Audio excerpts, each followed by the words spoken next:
bunch?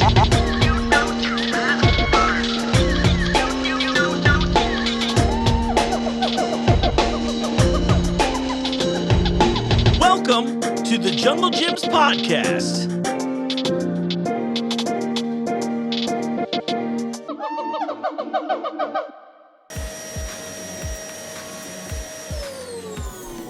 Oh, what's up, Banana Bunch? Sorry about that. I was just doing a little cleanup in the studio. You know what time it is, though. That's why you're here. It's time for another episode of the Jungle Gyms podcast. I'm your host, Mark. Here's what's up. We got a shorter one for you this week. Look, I've heard your comments and thoughts and requests, and I want to play and switch up the format a little bit here. So this is kind of my transitional episode as we lead into that. Are you excited? Probably. A few things we decided. Obviously, there's been a big push on our end to do YouTube content because Jungle Gyms is such a visual place. And to be honest with you, I'd rather watch people talk about food than just hear them talk about it. However, I recognize that that's not the case for everybody, and I'm not my own audience, even though I do listen to the show. I'm a huge fan. I love the host. So I'm going to continue releasing both an audio and video version of this, but YouTube is going to become a little more, well, for lack of a better description, YouTube-y. We want to do more short-form content that really is exciting, and then I'm going to shift the format of the audio show just so slightly in that, you know, I've gotten a lot of complaints that people have thought it's a little too long. So I hear you all. That's why I ask you all to reach out to me all the time, because this show is not just for me or for us here at Jungle Gyms. The show is really for the audience. So you'll notice that the audio podcast will get quite a bit shorter, and instead of breaking it up into multiple different segments, instead I just want to have organic conversations. So typically each episode will now have a specific guest formulated here to talk about it. So it should be a lot of fun, or at least very interesting. I'm hoping one of the two. So a lot of these segments that we do right now on the show that shows up in both places, things like what's in your cart, or we just did a great YouTube piece recently on some new product that Pepsi gave us. That's going to be the home of our content, right? You're going to find all that kind of stuff there on YouTube. It's going to be usually a little shorter format, and we're thinking like, you know, some of these videos are like 5 to 10 minutes long, but that gives us a chance to produce them a little more intently and detailed and just provide you a better product. While, again, the audio side is going to focus more on these conversations that are somewhat longer form, so we can focus on a specific topic or something that really speaks to the Jungle brand. So with all that out of the way, I want to thank you all for reaching out to me and giving me comments in the first place. Thanks for feeling comfortable enough to do that. You have great taste. And this is probably a good time for me to tease you with something I'm working out for future episodes and future YouTube content, and something I'd love for you to play along with. It's about to be December. Advent calendars are huge. You can imagine the Advent calendars we get here at Jungle Gyms are kind of unique. So I was hoping that you all would join me on a little taste journey over the month as we try out these two Advent calendars. Advent calendar number 1 here from Bonne Maman. It's a bunch of French jellies and 1 honey. So we got 24 options there. That's one of them. Guess what? It's on sale this week too, which is a perfect time for you to get this so you can eat along. And I've got one more too. This one I think a lot more of you are maybe excited about, a cheese advent calendar. This one also has 24 options, although I will say in advance, it looks like this one has repeats. Don't judge me. I didn't make the advent calendars. I just picked them up. But the point of all of this is tell you, A, come in, grab this so you can eat along with me, because each week we're going to do 7 days of it. You'll notice conveniently that the 7th day of December is a Wednesday, so we'll be in perfect time.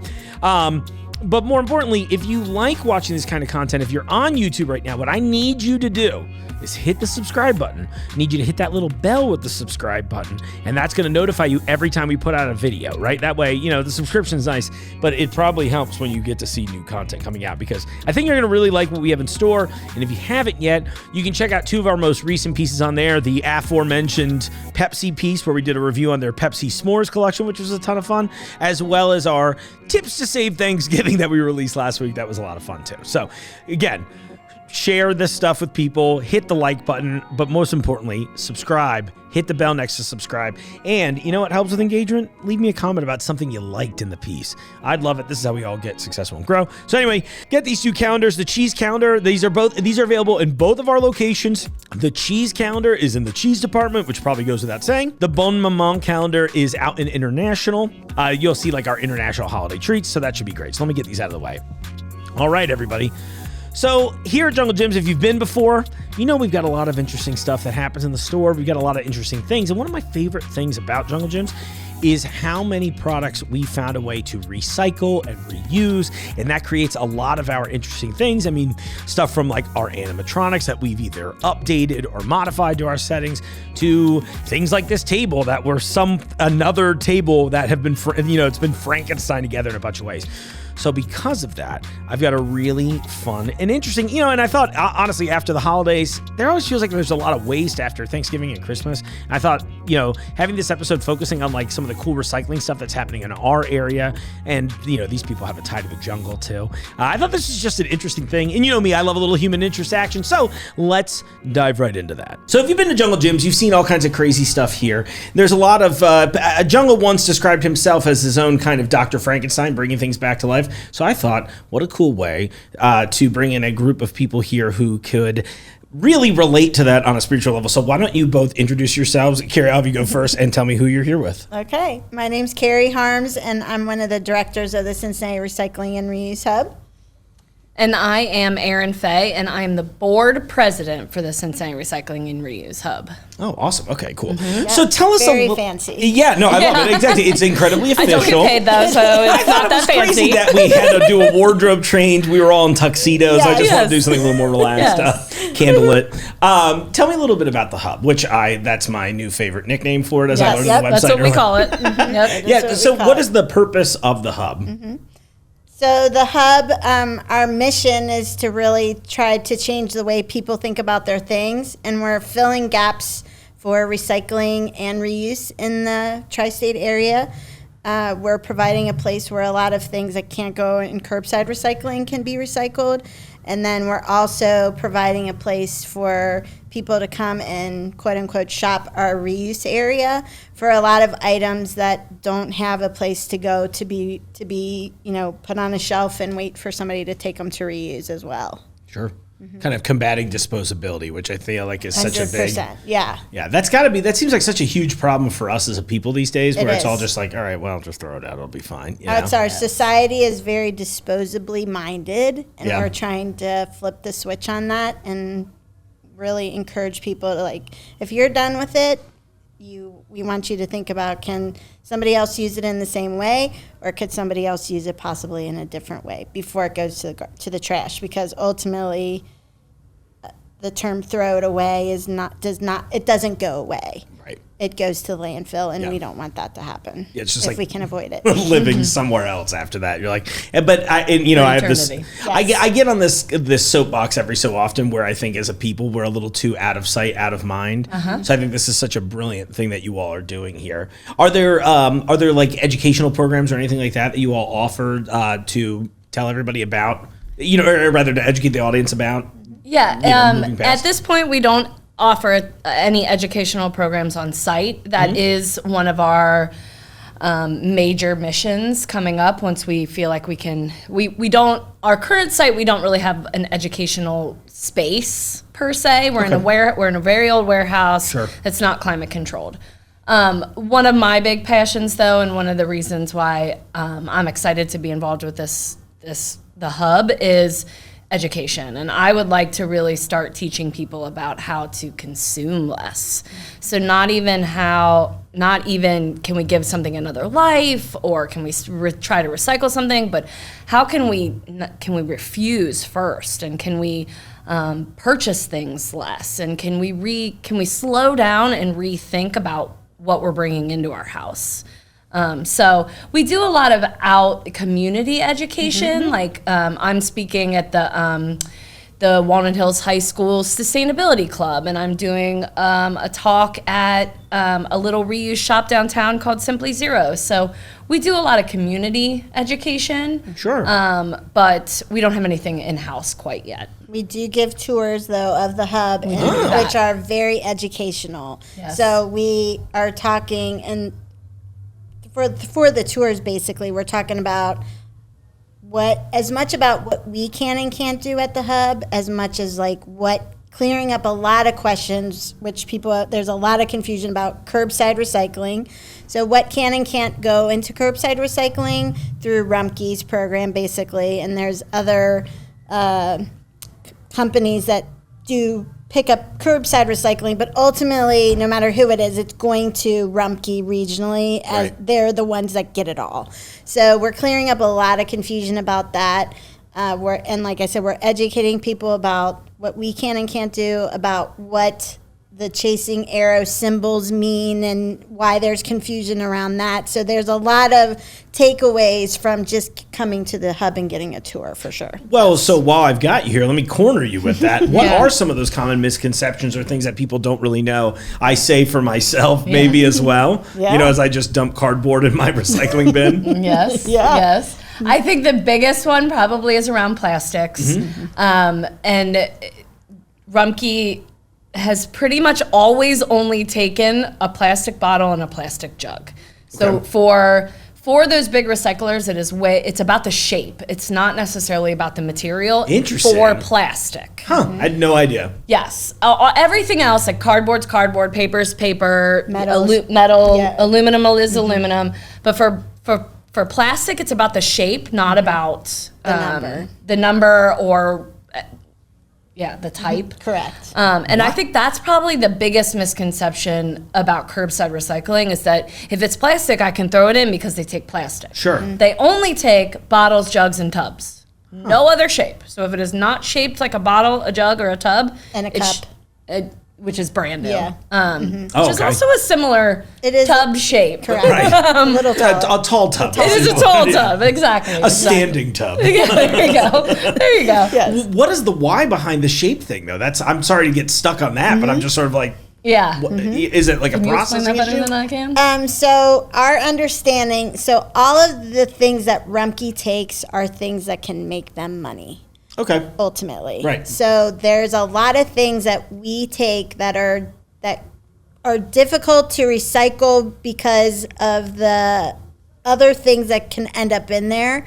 So we're doing a lot of sorting, like at the source. So we're asking people to come in and do that sorting for us. Okay. Where if you go to Rumpke's recycling facility, they have the only humans that are there are only there to pull off all of the wrong stuff that goes into the bin. Right. So everything else is getting sorted by robots and magnets for metal and air for blowing paper, and the glass gets crushed and it goes through openings in the conveyor belt. So all of that is basically happening without people. Right. So in order to do that next level that we're doing, it requires a lot of people to do that. Right. And we're a nonprofit. We're funded by grants and donations 100%. So that's something that Rumpke's not really probably one looking to do and two able to do. Right. They're in that trash is cash end of the business, correct, as it which were. Understandably. Yeah. Sure. And I tell people all the time that get so frustrated by Rumpke. It's so confusing.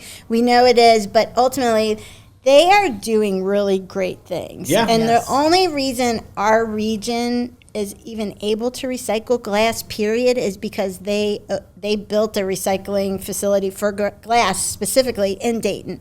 Otherwise, it would have to go into the garbage. So they're a local company. They started out not even doing recycling, but what they're doing, they're really doing good things. And they're always trying to find ways to take more things. They want to be able to take more right. things. Yeah, that makes sense.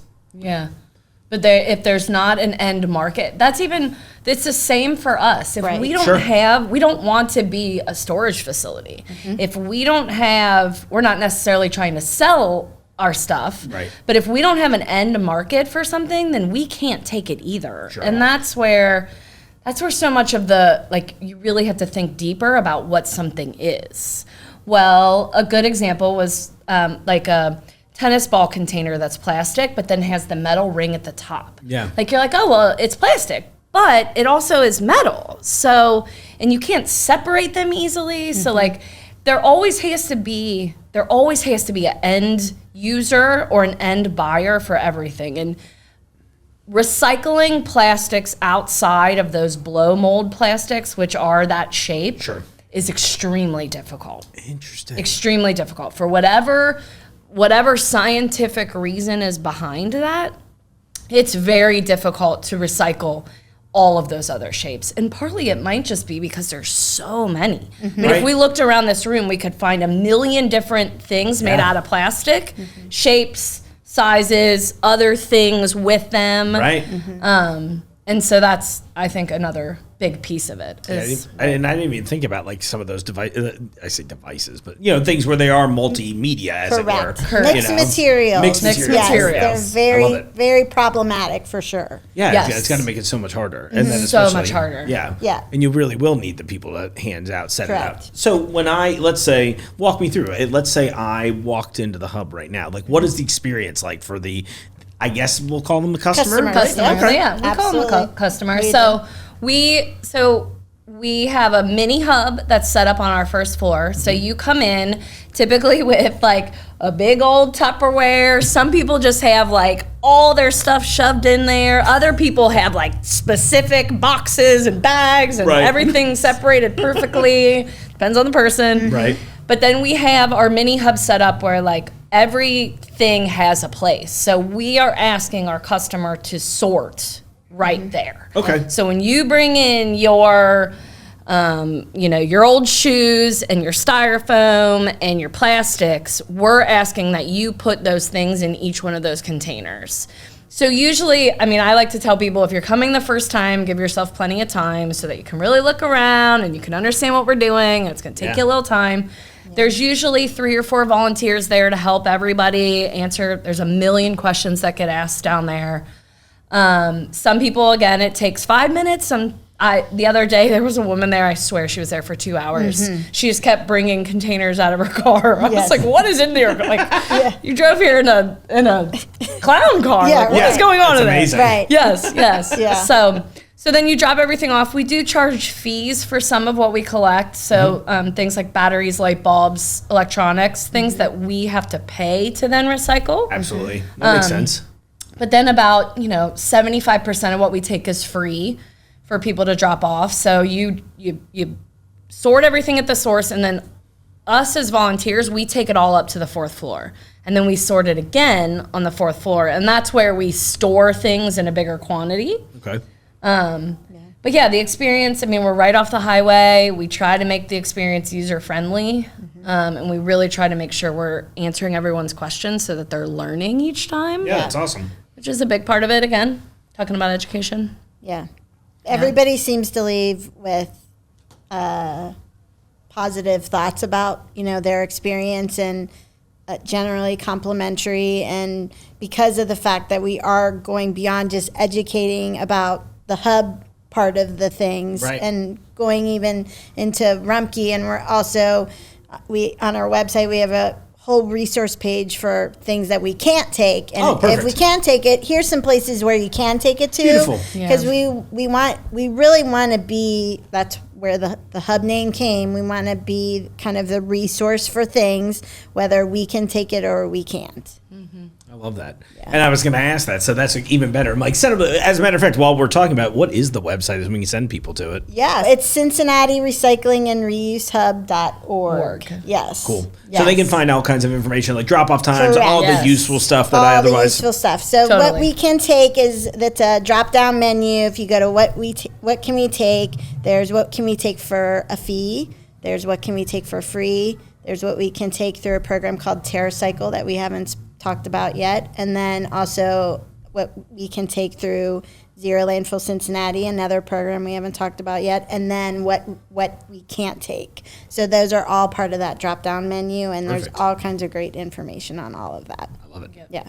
So you mentioned some of those new programs. Yeah. What are these new programs that are coming to you? Yes. Do you want to talk about TerraCycle, Erin? Sure. Okay. So it is not new to us. I have been recycling TerraCycle for 7 years, I think.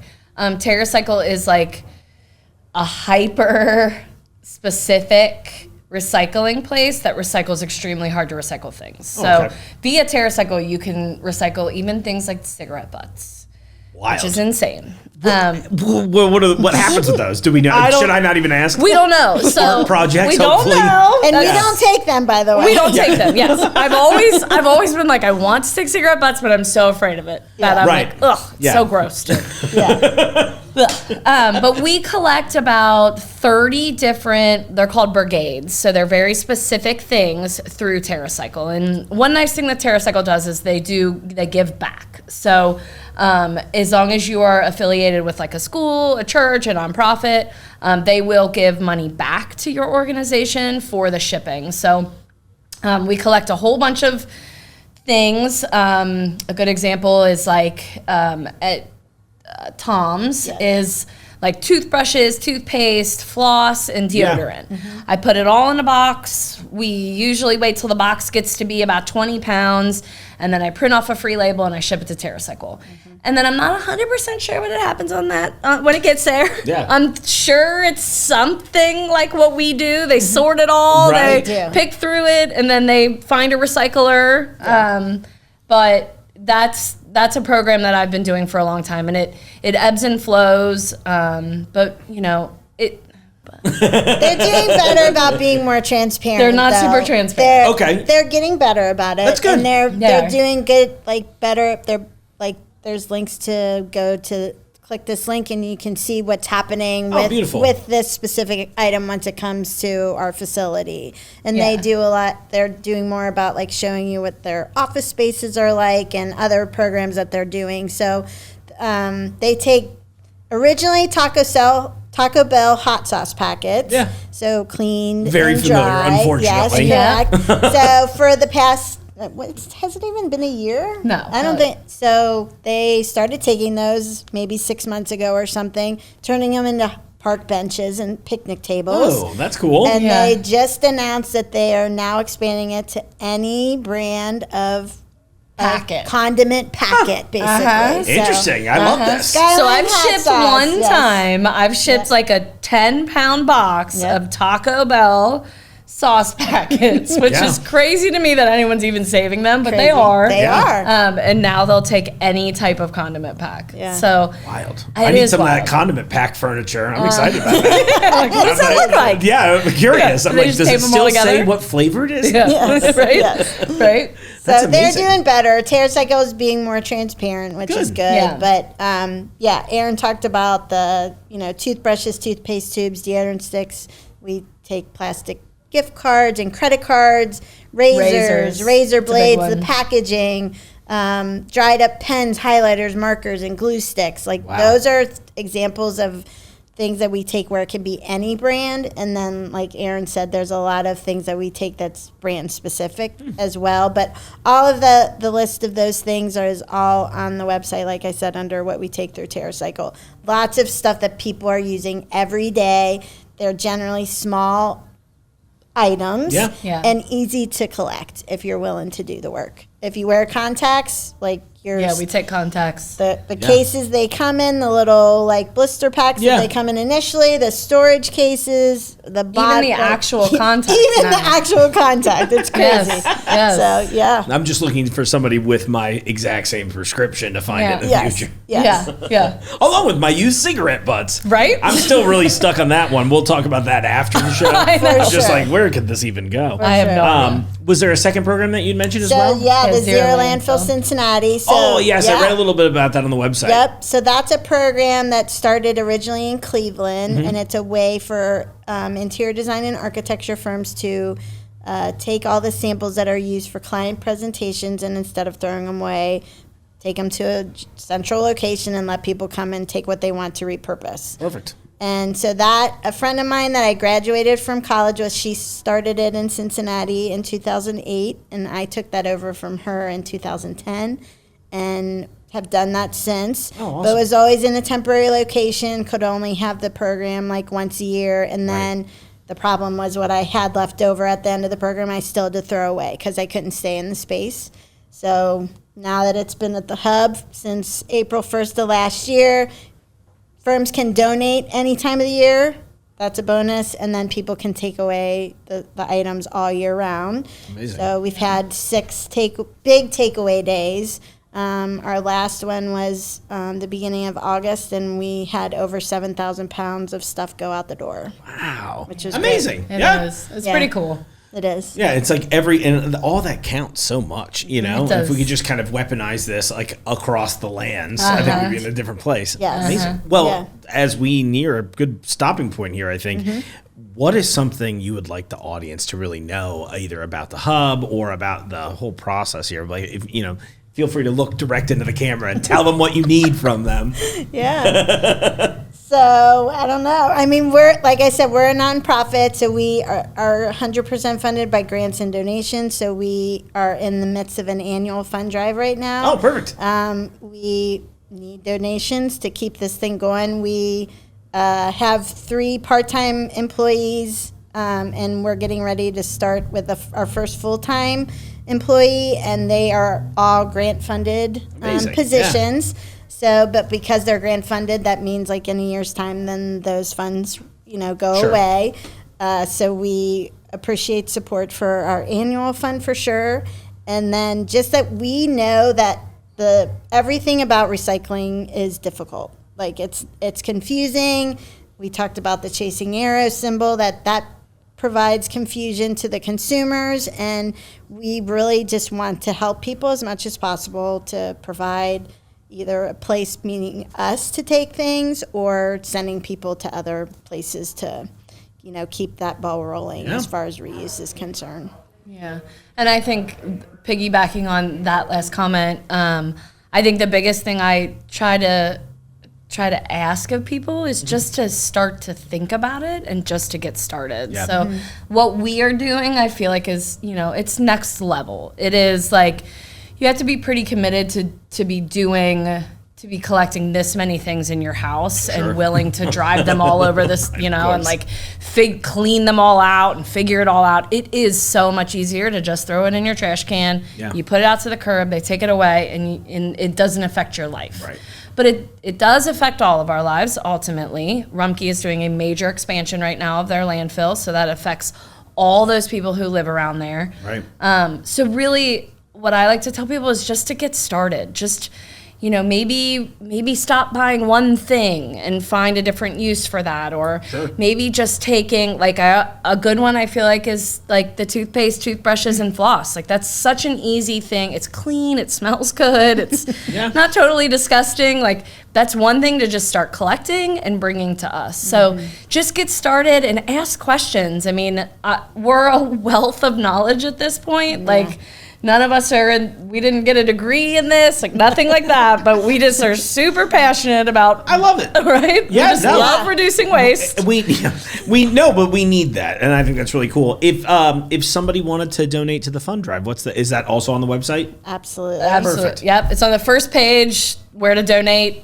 You don't even have to click through. It's right on the first page. It's really cool. Yeah, I love it. What a noble process here. Thank you all so much for coming in and telling us about this. Yeah, I'll be down with all of my well-sorted goods here there soon. you go. We hope to see you. Yes, Yeah, no, I'd love to check out the space. So this would be a lot of fun. It is. It's a classic case of reuse. It's an old 1904 built building. Sure. And we're just one tenant of many in this space, but the owner's been really great to us, and it allowed us to get this up and running and going. I love hearing that. Yeah. Yep. Well, I wish you the best of success. Thank you so much. Of course. Thank you. Yeah, thanks for coming Appreciate in. the opportunity. Of course. All right. Cool. Do we feel better about that format? It's a little shorter. It's a little more concise, way more consumable. And again, get on our YouTube page, The Jungle Gyms International Market. Hit subscribe. Hit the bell to be notified of new videos. Every time you watch a video with me, leave a comment. Tell me what you liked or what you didn't like. I mean, you could just write anything you want in there. I'm not that picky. I want to thank you all so much for listening to the show. I hope you enjoyed the new format, both for the audio podcast as well as for the video side. I think this is going to be the new future. I'm really excited to test this out. I would love your support, or at the very least, I would love your feedback. And on that note, I'll see you out there in the aisles buying cheese advent calendars. The Jungle Gyms podcast is recorded in the WJJI studio inside Jungle Gyms International Market in Fairfield, Ohio. The Jungle Gyms podcast is produced and hosted by Mark Borison.